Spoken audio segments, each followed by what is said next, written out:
Oke, Assalamualaikum warahmatullahi wabarakatuh. Halo teman-teman, ketemu lagi dengan aku, Rani Kartika, dalam channel YouTubeku yang membahas seputar informasi hukum, seputar kampus, juga mahasiswa.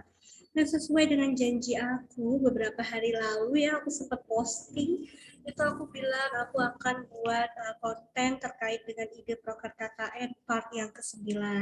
Jadi hari ini pembahasannya seputar itu. Ada satu tema menarik yang bisa dijadikan apa ya, bisa dipakai untuk mahasiswa 3 jurusan sekaligus. Nah, itu apa? Maka simak pembahasannya. Bagi kalian yang baru mampir, aku ucapkan terima kasih karena sudah mampir. Jangan lupa ya untuk klik tombol subscribe-nya, lalu kemudian like, comment, dan share jika dirasa ini bermanfaat. Nah, aku izin share screen-nya terlebih dahulu.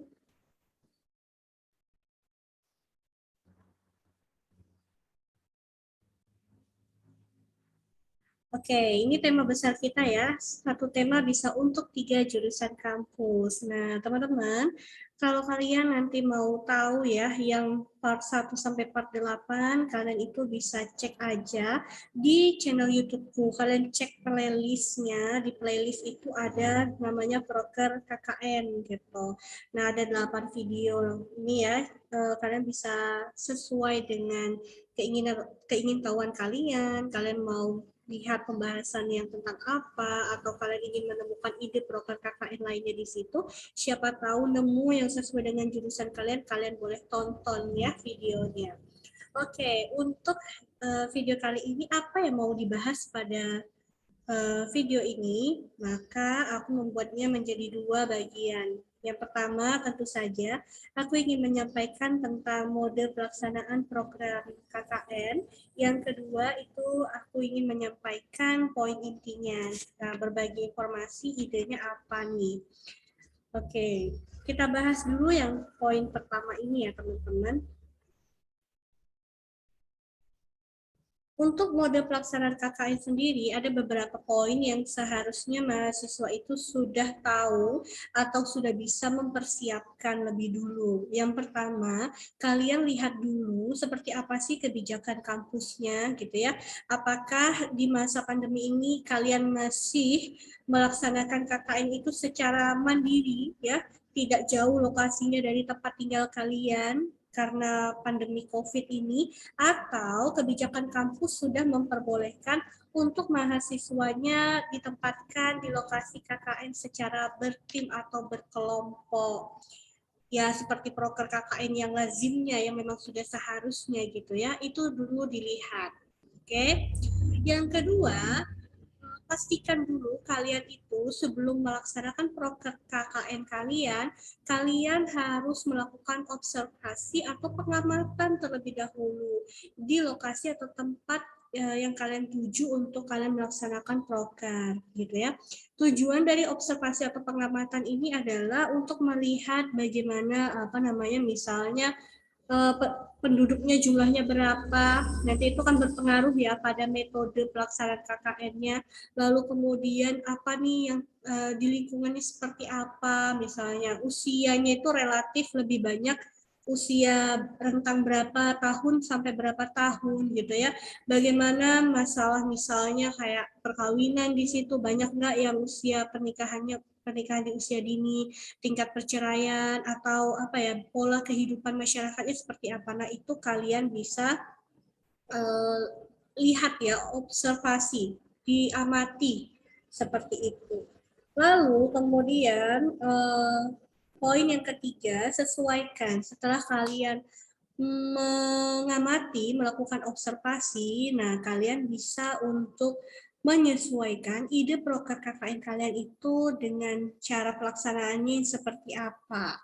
Nah, di sini juga perlu diketahui, kalian harus tahu nih, kalian harus bisa menentukan siapa sasaran atau subjek dari pelaksanaan proker KKN kalian.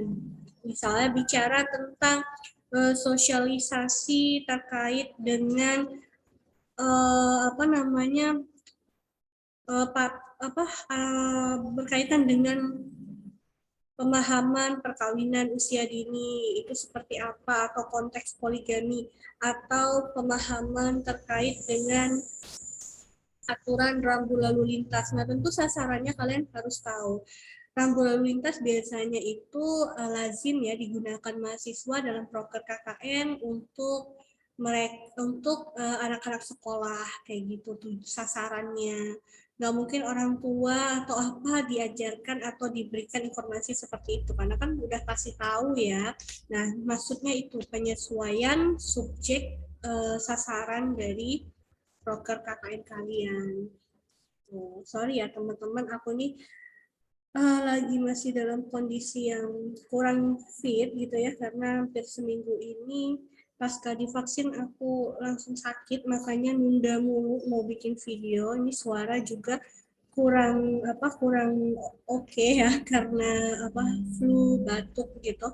Jadi suaranya kemarin sempat hilang. Nah, ini aku paksain buat video daripada kalian nunggu kelamaan gitu. Maafin ya kalau misalnya kurang jelas atau terlihat aku masih kurang fit gitu. Oke, lanjut. Nah, sekarang kita masuk nih. Aku ingin berbagi informasi. Ada satu tema yang bisa untuk 3 jurusan. Nah, bicara apa tuh kira-kira idenya Kak atau tema prokernya? Nah, ini dia. Kalian bisa lihat bicara tentang lingkup perkawinan, keluarga, perceraian, atau poligami.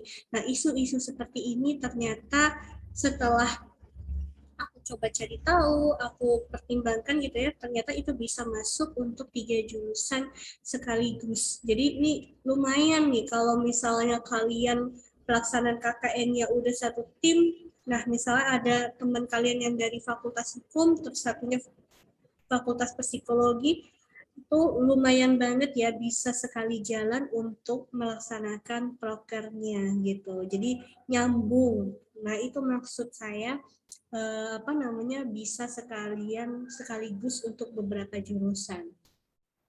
Nah, kita bahas lingkup perkawinan, keluarga, perceraian, atau poligami. Kalian tentu harus juga upgrade ya isu-isu terbaru seputar itu yang terjadi di masyarakat, baik skala mungkin di tempat kalian ataupun secara nasional melalui pemberitaan-pemberitaan saat ini yang sedang populer itu seperti apa. Nah, itu biasanya perlu disampaikan menjadi menjadi poin tersendiri bagi kalian kalau kalian mau memberikan informasi seputar isu yang sedang hangat ya di kalangan masyarakat. Apalagi kan biasanya kalau mahasiswa ditempatkan di lokasi KKN itu kan di tempat-tempat yang mohon maaf masih terpencil gitu ya, masih jauh dari kota. Nah, itu kan penting banget nih untuk memberikan edukasi ke mereka.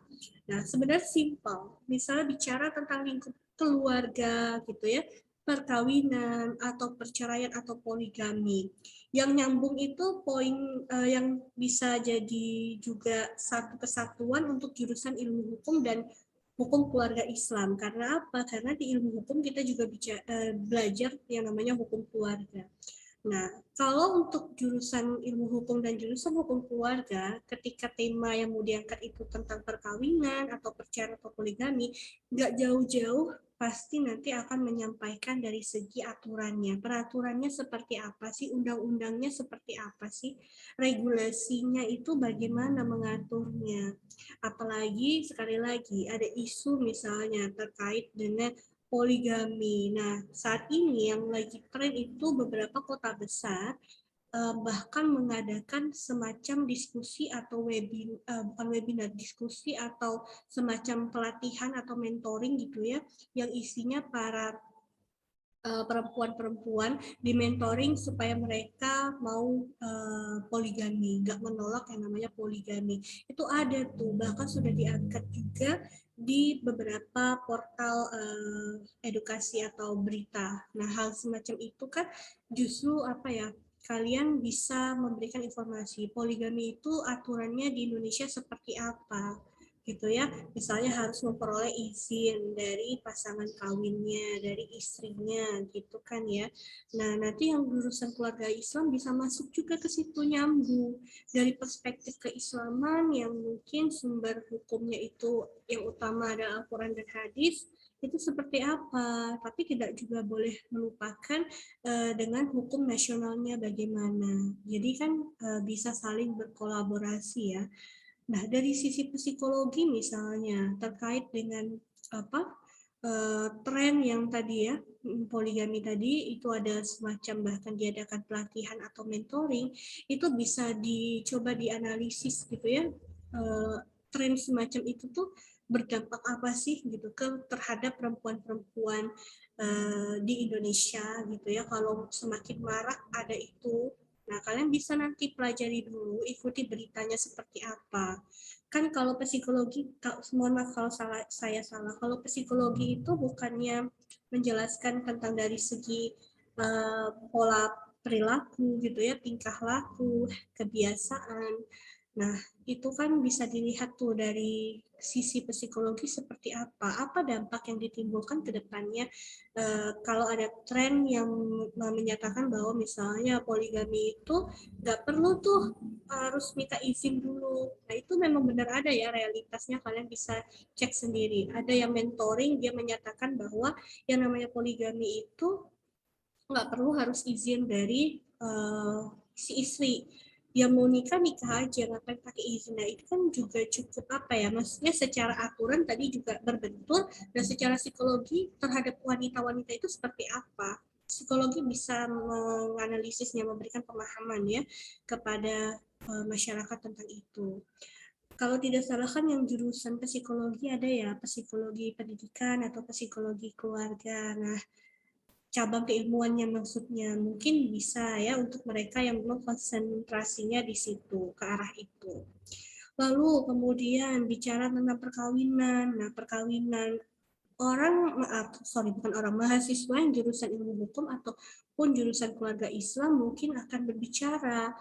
Misalnya perkawinan yang tepat itu dilaksanakan pada usia berapa sih gitu ya, ketentuan aturannya boleh nggak gitu usia dini atau masih 15 tahun 12 tahun itu dinikahkan gitu ya. Nah, di situ kalian bisa memberikan pemahaman bagaimana ketentuan peraturan perundang-undangan itu memberikan batasan ya usia perkawinan untuk perempuan maupun laki-laki. Nah, kemudian bagaimana dengan jurusan psikologi? Nah, psikologi kan nanti bisa saja memberikan aspek pemahaman ya, kalau misalnya terjadinya pernikahan usia dini itu dapat menyebabkan apa sih, berdampak apa ya terhadap psikologis si perempuan ataupun si laki-laki ini dalam menjalani kehidupan perkawinannya gitu ya. Misalnya mentalnya tentu belum siap ya, layaknya orang yang sudah dewasa misalnya seperti itu. Lalu kemudian nanti kalau di usia dini ketika mereka menikah, potensi kehamilan itu cenderung misalnya membahayakan atau tidak nih bagi si ibu, calon ibu. Nah, itu bisa dijelaskan. Kemudian perceraian. Nah, perceraian itu kan berarti akibat dari apa, mengakibatkan putusnya suatu ikatan perkawinan ya. Nah, nanti dijelaskan. Mungkin yang jurusan ilmu hukum atau jurusan hukum keluarga Islam juga masih sebatas dengan peraturannya seperti apa. Barangkali juga bisa ditambahkan mekanismenya kalau mau mengajukan yang namanya gugatan perceraian itu bagaimana sih gitu ya, apakah langsung saja ke pengadilan atau justru harus ada prosedur mediasi. Nah, itu kan bisa diberikan pemahaman kepada masyarakat. Nanti bagaimana pengaturan hak asuh anaknya gitu ya, harta gonogini yang dimaksud itu seperti apa, harta bersama itu bagaimana, nah itu kan bisa dijelaskan. Sedangkan kalau jurusan psikologi mungkin akan berbicara ya, ketika terjadi perceraian bagaimana dampaknya terhadap psikologi anak, apalagi jika anaknya masih kecil usianya, masih balita barangkali. Nah, dampaknya seperti apa nanti yang ditimbulkan, apalagi misalnya perceraian itu berakhir dengan cara yang tidak baik sampai pada kasus memperebutkan hak asuh anak. Nah, ini kan anak kasihan ya, nanti jelaskan haknya anak itu seperti apa. 3 jurusan ini bisa memberikan penjelasan tentang itu kepada masyarakat. Nah, itu kira-kira tema besar ya dari penjelasan singkat saya untuk teman-teman sekalian. Oke, dan kemudian bagaimana sih kan nanti cara penyampaiannya gitu ya? Nah, bisa saja cara penyampaian itu dalam bentuk kalian mungkin kalau kreatif gitu ya, membuat video edukasi, atau mungkin yang paling lazim lah biasanya dilakukan oleh mahasiswa menjalankan proker KKN-nya itu adalah melakukan sosialisasi atau penyuluhan. Karena maksud saya di sini terbatas berjadwal atau non berjadwal itu disesuaikan saja dengan situasi pandemi saat ini. Nah, kalau dulu kan misalnya sebelum ada pandemi itu kita bisa kan mengumpulkan orang gitu ya, ikut seminar, ikut penyuluhan dalam jumlah yang rame gitu, banyak. Nah, sekarang kalau situasi pandemi memungkinkan nggak untuk mengumpulkan orang gitu ya, hadir terus duduk deket-deketan tanpa berjarak. Nah, bagaimana? Makanya saya bilang mungkin bisa saja karena situasinya COVID, penyuluhan atau sosialisasi dilakukan secara terbatas, artinya ada rolling waktu gitu ya, ditujukan kepada masyarakat, kerjasamalah nanti dengan pihak misal kelurahan atau menggandeng instansi barangkali ya, instansi apa namanya pemerintahan itu boleh join, minta minta mereka juga berkontribusi membantu untuk memberikan penyuluhan. Nah, itu maksudnya terbatas berjadwal atau non berjadwal. Non berjadwal bisa aja langsung sekali langsung diselesaikan prokernya satu hari itu langsung sosialisasi, atau misalnya hari ini 30 orang, besok misalnya 30 orang lagi. Bisa dijadwalkan seperti itu. Lalu bisa juga kalian, kalau kalian misalnya malu ya mau bicara, aku pede banget nih mau ngasih sosialisasi, takut grogi atau apapun itu. Nah, kalian bisa aja membagikan materi singkat dalam bentuk poster atau pamflet. Nah, cara membaginya kalian bisa nanti datang langsung door to door dari rumah ke rumah gitu ya, membagikan, atau kalian membagikan materi singkat itu lewat ke kantor kelurahan atau kecamatan. Bahkan kalau misal posternya itu bisa ditempel tuh di mana misalnya di kantor-kantor apa namanya pemerintahan gitu bisa. Jadi itu metodenya ya. Atau mungkin kalau punya cara atau ide yang lain yang kalian misalnya nggak mau terpaku pada 3 penjelasan saya ini, ya silahkan kalian berkreasilah gitu ya. Yang penting adalah kalian itu mengabdi kepada masyarakat, memberikan apa yang kalian ketahui, ilmu sesuai dengan jurusan kalian yang kalian ketahui, yang kalian pelajari selama kuliah untuk dibagikan kepada masyarakat, sehingga masyarakat itu mendapatkan manfaat dari apa yang diberikan oleh mahasiswa. Jadi nggak harus selalu mahal ya, dengan cara-cara yang maksudnya menekan budget itu juga bisa gitu. Mau bikin poster atau pamflet, sekarang aplikasi sudah banyak sekali. Kalian bisa berkreasi sendiri ya, fiturnya tersedia bahkan melalui handphone pun bisa. Membuat video edukasi. Nah, kayak seakan saya bikin video ini menyampaikan untuk kalian gitu ya. Kalau kalian malu di depan orang banyak, bikin aja video begini nanti ditayangkan. Itu juga bisa gitu. Oke, lagi nih. Oke, habis penjelasannya. Nah, terima kasih ya buat kalian yang sudah mampir untuk menonton penjelasan videoku ini. Bahkan kalau kalian mungkin ada pertanyaan yang ingin kalian ajukan kepada aku, kalian boleh menuliskannya di kolom komentar ya. Atau mungkin kalian pengen dibuatkan video, Kak, izin bikin video dong tentang apa gitu ya. Nanti kalau misalnya aku bisa, aku ada waktu, aku paham tentang apa yang kalian mintakan itu, ya nanti aku sempetin untuk bikin videonya gitu. Terima kasih ya. Assalamualaikum warahmatullahi wabarakatuh.